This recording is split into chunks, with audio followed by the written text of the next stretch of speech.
En microbiología, ¿sí? En- durante la pandemia han circulado mucho estas imágenes también, si ustedes lo pueden ver. A la mano izquierda de la imagen uno puede ver, ¿no?, un bebé, un muñeco en forma de bebé, y muestra, nos muestra, ¿no?, todas las vacunas administradas a un bebé hasta los 2 años. Em, bueno, según el calendario de vacunación, son las que debería tener programadas y vacunadas un bebé. Ahora, ¿cuántos conocemos de esos tipos de vacunas que se nos aplican? Capaz que habremos escuchado algunas sí, algunas no. ¿Cuántos sabemos para qué sirven? ¿Para qué, para qué me la aplican? ¿Qué beneficio me trae? Si tienen consecuencias, alteraciones. Si vemos que muchas veces estamos limitados en las respuestas que podamos dar con respecto al tema de vacunación.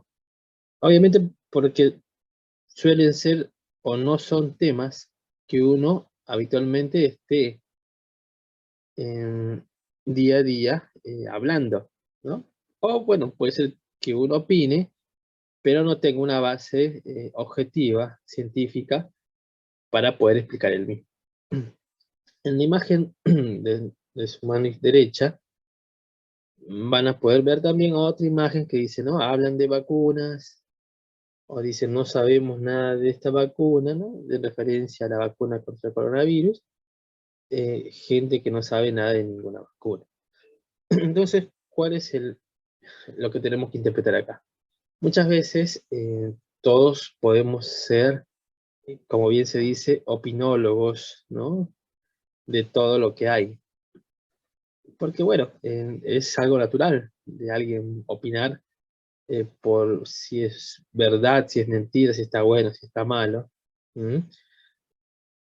Pero nos dice acá en estas imágenes, y nosotros como futuros profesionales, no podemos simplemente opinar de algo sin saber, ¿sí? Nosotros como futuros profesionales, como estudiantes de la Universidad de Buenos Aires, tenemos que aprender a tener una base objetiva y científica. De hecho, es algo que se inicia, ¿no?, con el CBC, con Introducción al Pensamiento Científico, en la cual muchas cosas de las cuales se usan en la vida común no van a ser lo mismo cuando se esté en el campo de lo que es la salud, ¿no? En un ambiente hospitalario, sanatorial, entre colegas.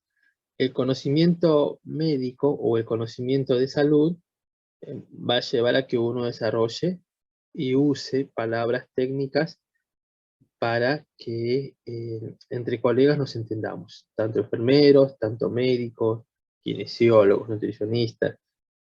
Es necesario poder aprender para así brindar una mejor atención y respuesta también a los pacientes, ¿no? Porque los pacientes son todos aquellos los cuales nos van a preguntar cuando uno le administra una medicación, cuando uno le va a hacer un tratamiento. Es el paciente también que va a preguntar, y ahí es donde se observa cuál es el grado de conocimiento del profesional. Obviamente tampoco uno no es un libro en el cual uno tiene todas las respuestas, pero es necesario saber o saber dónde están esos conocimientos, poder discernirlos y objetivizarlos, bueno, con la ayuda del internet, aplicaciones, dar una lectura y así, posterior, dar una respuesta en caso de los pacientes nos pregunten.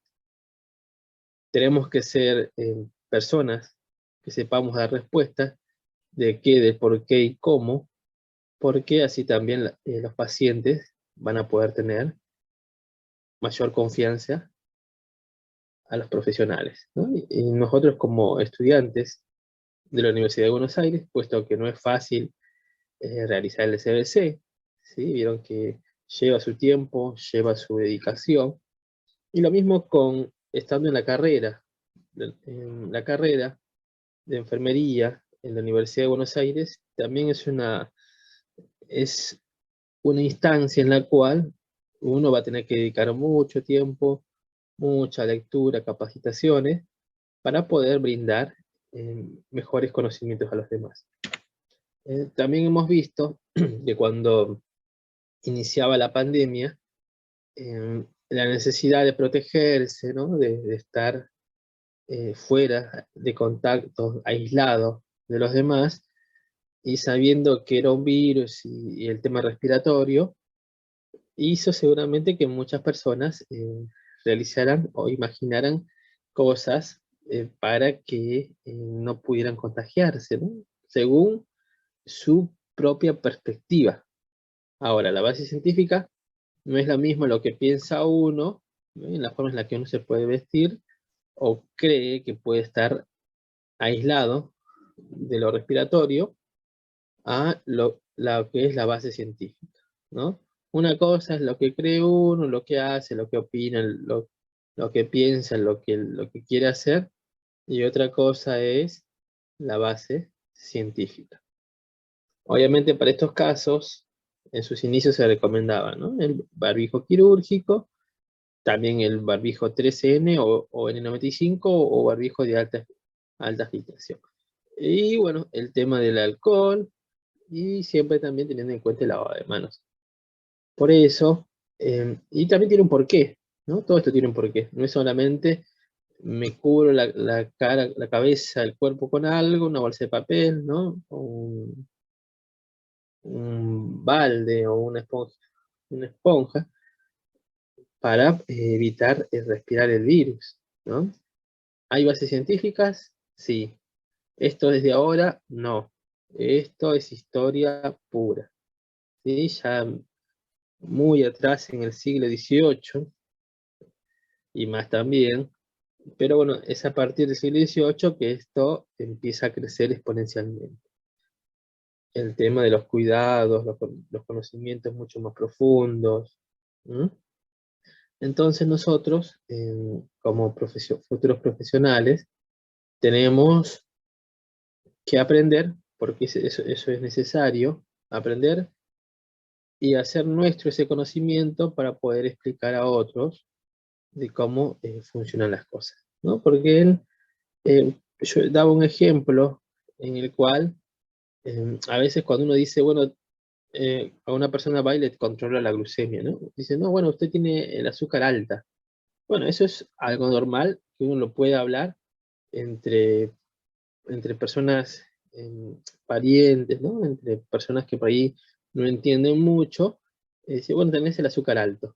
Pero en realidad sabemos que eso es no estaría bien visto esa terminología en un ambiente de salud, ¿no? En un ambiente de salud se tendría que decir, el paciente está con una hiperglucemia, por ejemplo, ¿no? De 380 miligramos de decilitro. Y bueno, después se tendrá que proceder con la corrección de insulina indicada, adecuada, y con los controles de glucemia necesarios. Por eso es necesario poder también saber cuáles son los conceptos o palabras técnicas que uno tiene que adecuarse para poder entendernos entre profesionales, ¿no? Porque esto de decir, el azúcar está alto, capaz que sí, capaz que uno lo entiende, pero entre profesionales el, el conocimiento y el habla siempre es técnico y científico. Cuando hablamos de microbiología, nos estamos refiriendo a una rama de la biología que estudia todo lo microscópico, todo aquello que no se puede ver a simple vista, que solo se puede ver a través de mecanismos o de instrumentos que faciliten el mismo, ¿no? Ahora, em, esto en un principio se inició, ¿no? Con algo, con un lente, y en posterior con algo llamado microscopio, ¿no? Y después, bueno, ese microscopio, que era óptico, evolucionó a algo que se llamó microscopio electrónico. Y así, el mundo de la microbiología siempre está entre nosotros, convivimos con ese mundo, solamente que ahora tenemos la ventaja de que los avances de la ciencia y los estudios y las bibliografías nos ayudan a entender mejor cómo son los comportamientos. Que uno dice, bueno, pero ¿por qué la historia se sigue repitiendo? ¿No? Porque esto de una pandemia, de lo respiratorio, de la protección, de los aislamientos, del cerramos todo, es algo que se tiene que dar, son caprichos, será, no será. Bueno, la historia se repite. La historia siempre se va a repetir. Porque muchas veces se toman decisiones, ¿no?, por parte de las personas, o el desconocimiento, o la falta de experiencia en estos campos, en las cuales no son acordes para todos. Por ejemplo, en estos casos de microbiología existe, ¿no?, en lo que es enfermería, una especialidad llamada enfermería en control de infecciones, en la cual tiene que estar al tanto de todo lo que respecta a esto, los estudios, las pruebas, los test, los tratamientos, y de hecho se cursa, ¿no?, posterior a la licenciatura, en 2 años de esta especialidad. También cuando hablamos de parasitología, es todo aquello que estudia los parásitos, ¿no?, en relación con el hospedante, especialmente ahora en la materia con lo que es el ser humano. Es todo aquello que, bueno, depende del estadio, puede ser visible, ¿no? Y, o no visible. Por ejemplo, es necesario entender que todo tiene una clasificación, ¿no? Todo tiene un estadio, todo tiene un proceso, y que muchas veces uno se da cuenta de lo que tiene o lo que sufre tiempo después de que ya está colonizado o infectado por el microorganismo dentro del cuerpo. Nosotros convivimos con microorganismos y parásitos. Nuestro cuerpo y nuestro ambiente está rodeado de todos estos organismos. Pero bueno, son buenos mientras, como dicen, no nos ataque, ¿no?, mientras no nos hagan daño. Ahora, si el sistema inmunitario está debilitado, pasa por un proceso donde no tenga fuerza, esté débil, estos microorganismos o organismos van a hacer que el cuerpo se enferme, ¿no? Nosotros de por sí convivimos con una flora que se llama flora nativa, ¿sí? Es todo aquello que está a nuestro alrededor, dentro, que convive y que se relaciona en todo nuestro ambiente y nuestro ser, ¿no? La microbiología se puede clasificar en virus, bacterias, hongos, y bueno, también del lado parasitario dependiendo del estadio. Bueno, en internet también podemos ver y vamos a dar inicio de la historia de la microbiología. En Google, en Doodle, vemos cómo hace honor, ¿no?, a Anton van Leeuwenhoek, cuando fue uno de los primeros que aplicó a la investigación del mundo minúsculo, pequeño. ¿Sí? Ojo, tengamos en cuenta que durante toda la historia no siempre se llamaron las cosas por igual, ¿sí?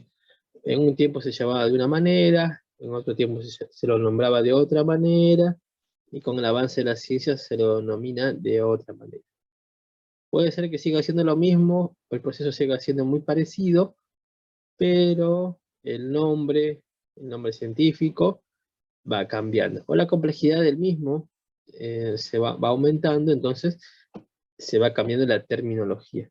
Bueno, a Anton van Leeuwenhoek se lo conoce como el padre de la microbiología, porque él, eh, en su tiempo, en su momento, investigó acerca de este mundo minúsculo, ¿sí? Él era un hijo de una familia pobre, que de muy jovencito tuvo que aprender un oficio, ¿sí? En ese oficio en el cual es enviado para que aprenda, empieza a trabajar con- en una fábrica donde se hacían telas, ¿sí? Y esas telas, para que tuvieran una mejor resistencia y una mejor fabricación, eran observadas a través de un lente, para que se pudiera tener como pequeños aumentos y ver la costura, ¿no? Anton, en, esa, en, en ese proceso, ¿no? Tuvo la curiosidad de saber cómo se fabrican esos lentes. Así que él investiga, pregunta. Para su época, bueno, no sabemos si era tan fácil poder buscar la información para ciertas cosas. Pero bueno, él siente esa necesidad de buscar y averigua cómo se fabrica ese lente. Se dice que Anton aprendió a fabricar ese lente, ¿sí? Y que logró con, poder observar más de 100 veces la capacidad del mismo, ¿sí? Creó un lente tal que incluso cuando observaba objetos o cosas, logró ver cosas que organismos que los denominó micro, que hoy en día los conocemos como microorganismos, él los denominó animalculus o animalculus, ¿sí? Tengan en cuenta que también, según bibliografía o según un autor, esto puede ir variando porque también es según traducción. Pero él, como no sabía cómo llamarlos, o cómo denominarlos, usaba palabras del momento, ¿no? Animalculus o animalculus, cosas pequeñitas que se movían. Y a través de un lente, ¿sí? Un lente que él le hacía a través de lupa. Y bueno, él logró fabricar muchos lentes, regaló a sus más allegados, pero bueno, no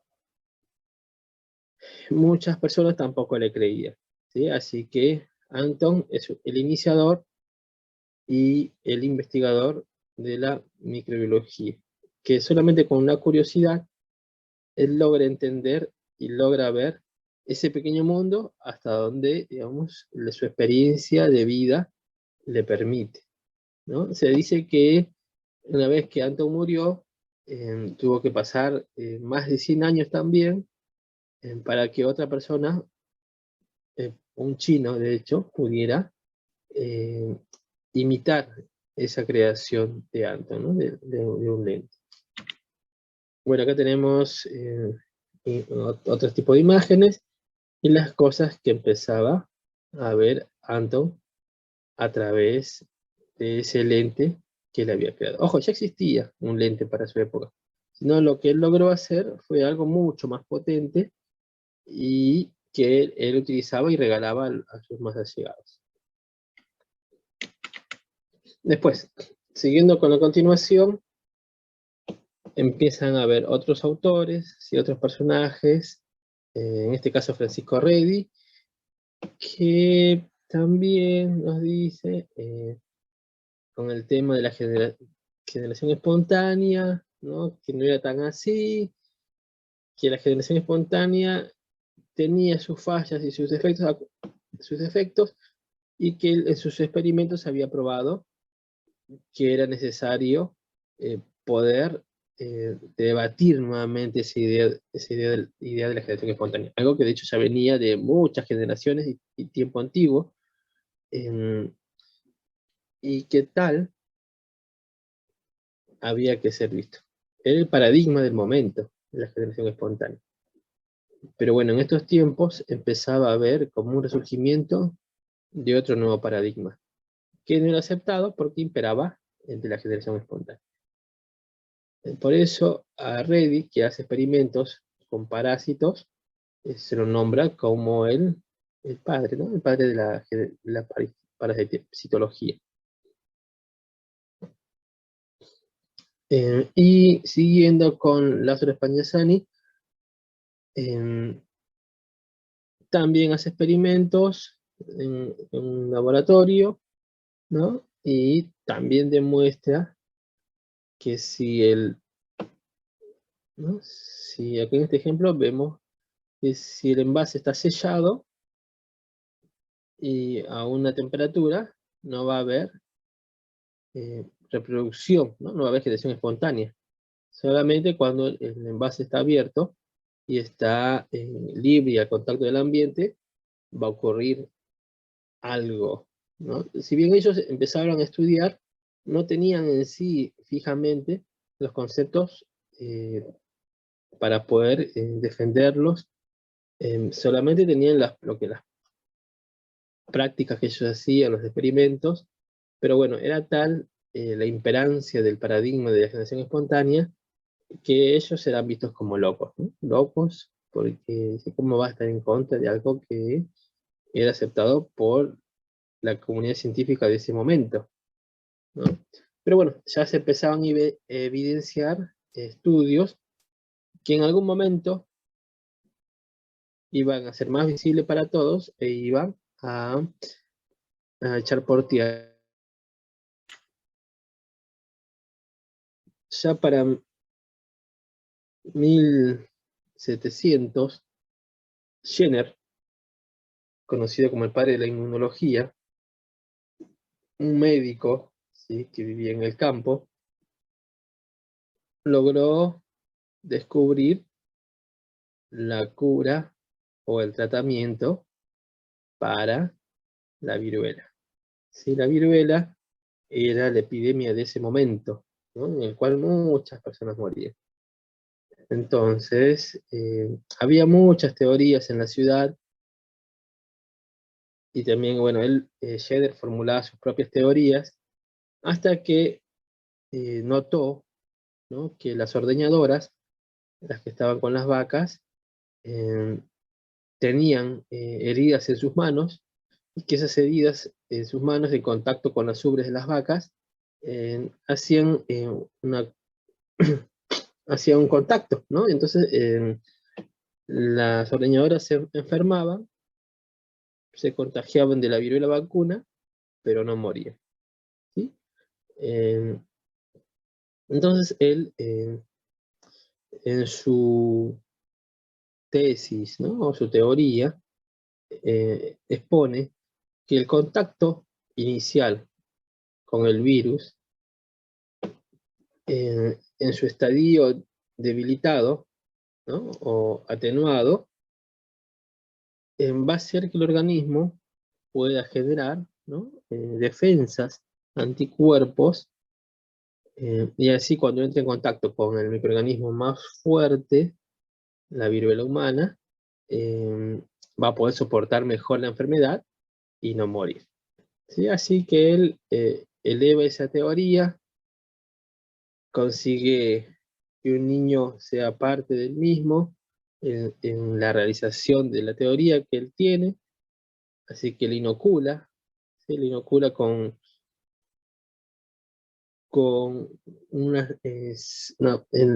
la materia de una pústula, y al cabo de 2 semanas el niño, bueno, de ese periodo se enferma y se recupera. Y al cabo de 2 semanas le inocula, ¿sí?, con un virus de la viruela humana, y para el cual el niño también sale victorioso. Enferma, pero no muere. Entonces su teoría fue probada. Tengan en cuenta que para esa época no se llamaba como lo conocemos hoy, como vacunación, pero era el medio por el cual él, a través de la inoculación y a través de la teoría de inocular eh, el virus en forma débil, iba a ayudar a generar, o iba a ayudar a que el organismo le pudiera generar memoria inmunitaria y así poder combatir cuando venga el virus en su estadio más fuerte. Entonces, como les decía, nadie creía en él, ¿sí? En su teoría tampoco se la creían, cuando va a la ciudad tampoco le creían, ¿sí? Así que llevó mucho tiempo, y bueno, él demostrando su teoría y en el avance de la teoría y inoculación y que veían que las personas no se morían, fue creído después de mucho tiempo. Pero bueno, como les decía, esto de la historia se repite, ¿sí? En ese momento no se llamaba vacunación, era inoculación, y es necesario poder estar en este mundo, ¿no? En este mundo, en este espacio de conocimiento, para poder entender mejor cómo es la evolución de la misma, ¿sí? Si bien no se le fue creído todo lo que él decía en un principio, se demostró con el pasar del tiempo que él tenía razón, ¿no? Que es a partir de su teoría que las personas pudieron tener mejor respuesta ante esa epidemia y se logró salvar de morir muchas personas. En posterior, Ignaz Semmelweis, ya para el siglo también XVIII, nota, ¿no? Nota que en el pabellón donde él trabajaba eh, había muchas muertes de puérperas, ¿no? Se notaba que las puérperas tenían mucha fiebre y que morían a causa de la misma, ¿no? Se lo conoce como la fiebre puérpera. Si bien él ya tiene conocimientos también médicos, hace muchas teorías, muchos conceptos, ¿no? Sobre cuál podría ser la posible causa de la misma. A Ignaz Semmelweis se le conoce como el padre del lavado de las manos, de los procedimientos antisépticos, ¿sí? Porque él, como les decía, trabajaba en un pabellón donde tenía los aprendices, ¿no? de medicina, y había otro pabellón donde estaban las parteras. Entonces, donde él atendía, la muerte era mucho mayor de las puérperas. Y donde atendían las parteras era más inferior el tema de las muertes en el puerperio. Entonces él logró postular y logró su teoría en el cual lavándose las manos con hipoclorito cálcico, o bueno, o lo mismo con cal clorada, hacía que lavarse las manos con estos productos redujeran o disminuyeran la suciedad de las manos, ¿no? O tengan en cuenta que estos personajes, a la par que hacían partos, también hacían autopsias o estaban en continuo estudio con cadáveres.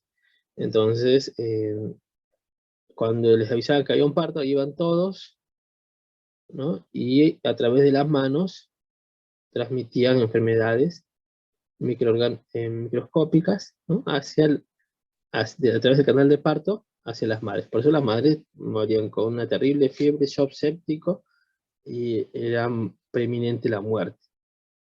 Solo después que él aplica, ¿no? El tema de lavarse las manos y usar el hipoclorito cálcico, la cal clorada, disminuyó ampliamente las muertes. Pero bueno, eh, fue lo mismo que le pasó a Jenner, ¿no? Nadie le creía, o muy pocos le creían, que fue considerado un loco. De hecho, muere muy pobremente también. Pasteur es conocido como el fundador de la microbiología moderna, ¿no? Con Pasteur, desde pequeño, cuando era niño, veía que las personas, ¿no? Para poder comer, ¿no? Iban a cazar al bosque, ¿no? Y en el bosque, mientras cazaban, bueno, en lugares donde él habitaba, había mucha presencia de lobos salvajes, ¿no? Entonces, por ahí muchas personas de las que iban de caza eran mordidas por estos lobos salvajes, y cuando estaban en sus casas, cuando volvían, morían después, ¿no? Y con esta particularidad, ¿no?, de la fotofobia, y como si fuera espuma en la boca, ¿no? Morían de rabia. Entonces fue un disparador, ¿no? Fue algo que Pasteur de niño, cuando fue grande, logró estudiar, ¿no?, para que poder saber cuál era la causa por las cuales las personas morían. Si bien se creía que era a través de la mordida, pero él curiosamente quiso saber más sobre si solamente era la mordida o eran más cosas por las cuales había que uno no podía ver, ¿no? Porque, entonces Pasteur también estudia, ¿no? Estudia, es contratado para poder mejorar la calidad de los vinos, ¿no? El tema de la fermentación para que duren más. Y en esos estudios y prácticas, él logra determinar, ¿no?, el tema que la generación espontánea no va, ¿sí?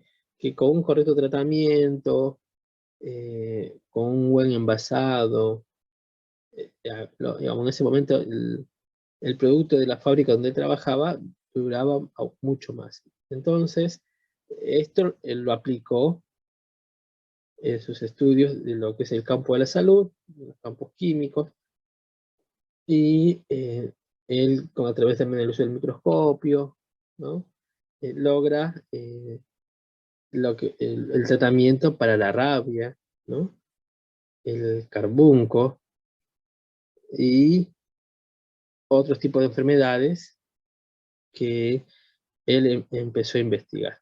Pasteur es considerado el padre de la microbiología moderna porque logra echar por tierra el paradigma de la generación espontánea. Como él sí era un personaje mucho más reconocido en el ambiente de la ciencia, es más creído, ¿no? O sea, se le cree mucho más la palabra que él tiene.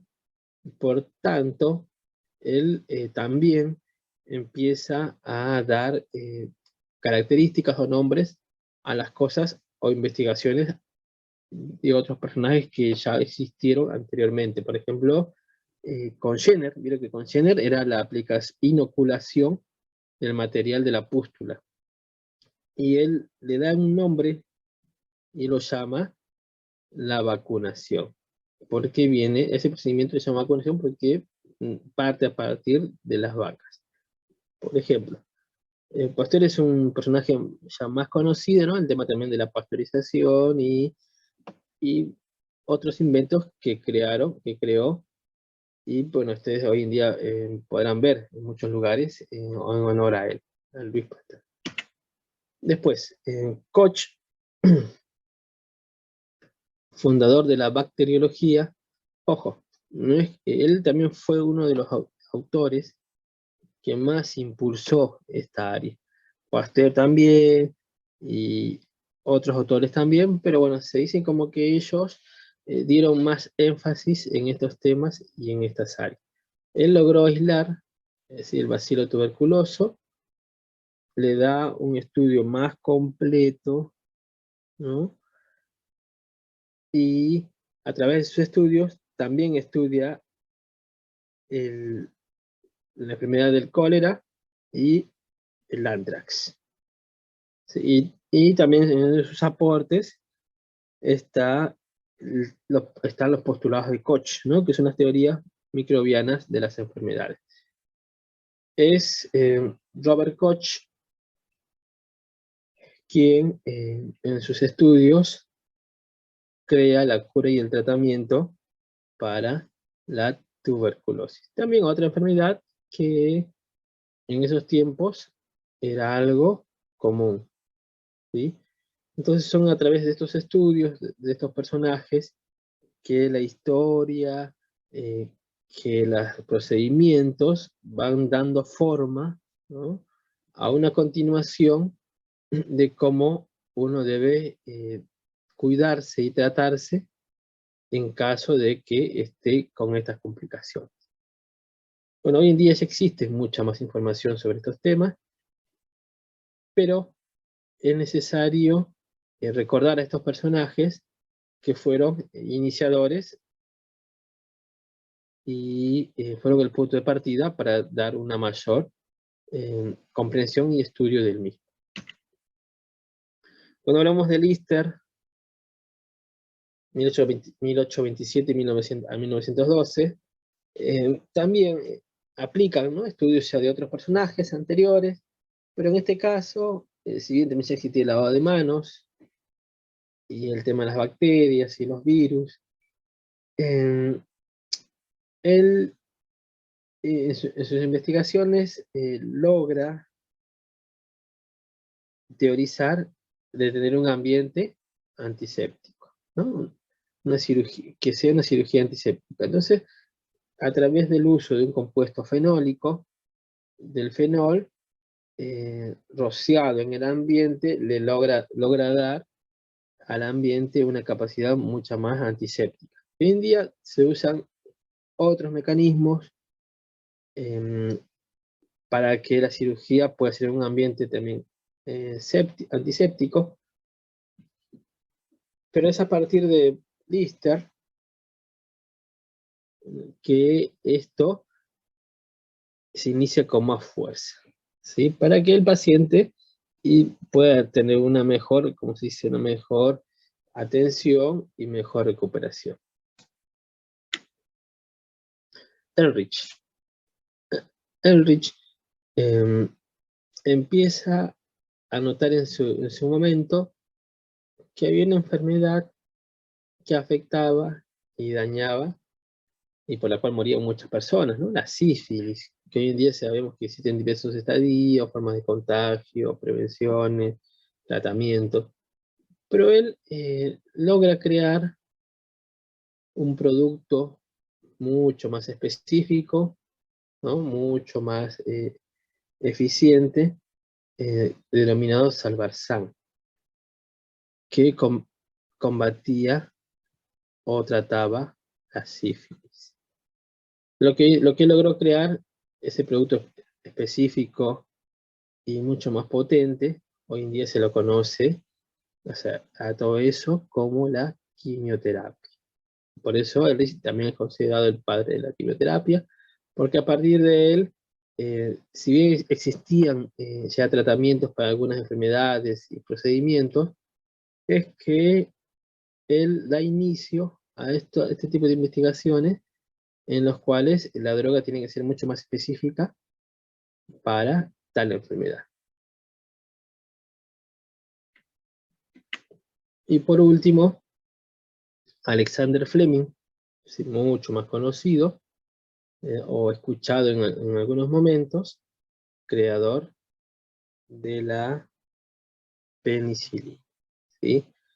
Este antibacteriano por excelencia, que también fue creado para salvar muchas vidas, y hoy en día ya existen diversas formas o variantes, que son de primera, segunda, tercera, cuarta, quinta generación, y otras más, en la cual, a ver, cuando él descubre esta forma, ¿no?, de tratamiento antibacteriano, tengan en cuenta que también que los organismos eran otros, ¿no? Eran mucho más, se podría decir, eran para su época más débiles, a comparación de los de ahora, que van mutando, van siendo más fuertes, y de hecho por eso es necesario crear a su vez que la medicación sea más fuerte también, ¿no? Por eso es el tema de la primera generación, segunda generación, tercera generación, cuarta generación, variantes, ampicilina, ampicilina sulbactam, vancomicina, crear distintos tipos de antimicrobianos para un mejor tratamiento de la enfermedad. Es con Alexander Fleming que se da un mayor énfasis en los tratamientos y a través del cual también existan pues, tratamientos mucho más efectivos para las enfermedades. La historia de la microbiología, la historia de la parasitología, inicia, como decíamos en un principio, con personajes, ¿no?, que tuvieron esa curiosidad por aprender, ¿no?, y por saber cómo era, ¿sí?, con pruebas y errores, con experiencias malas, más malas que buenas, pero que la historia terminó demostrando que tenían razón, ¿no? Hoy en día, posiblemente, la gran mayoría de la población desconozca, ¿no?, estos temas, cómo se fueron dando a través de los años, o cómo es que una bacteria, un virus, un parásito enferma. De hecho, los signos y síntomas pueden ser muy similares, pueden ser muy parecidos, pero el agente es otro, ¿no? El agente o el microorganismo puede ser uno u otro. Es necesario tener en cuenta esta historia, porque nos va a ayudar que a partir de ahí la ciencia fue avanzando cada vez más, ¿no? Y lo mismo con el microscopio. El microscopio óptico nos sirve para poder ver bacterias. Hasta ese momento y años después, con la creación del microscopio electrónico, vamos a poder ver virus. Y eso, conforme va pasando la ciencia, uno también va cambiando la teoría, va cambiando el procedimiento, va cambiando los tratamientos, y no es que deja de ser, lo que hoy es verdadero deja de ser falso mañana, sino que el avance mismo de la ciencia hace que los conocimientos se actualicen y sean más adecuados para la época. Esta es la primera parte del estudio de la historia, y en las clases posteriores vamos a seguir analizando y vinculando cómo esta historia se va repitiendo día a día en los procedimientos que uno va realizando, que uno va haciendo, y también la necesidad en que nosotros tenemos que tener de investigar y conocer y comparar estos temas para poder aplicarlos y brindar un mejor tratamiento hacia nuestros pacientes.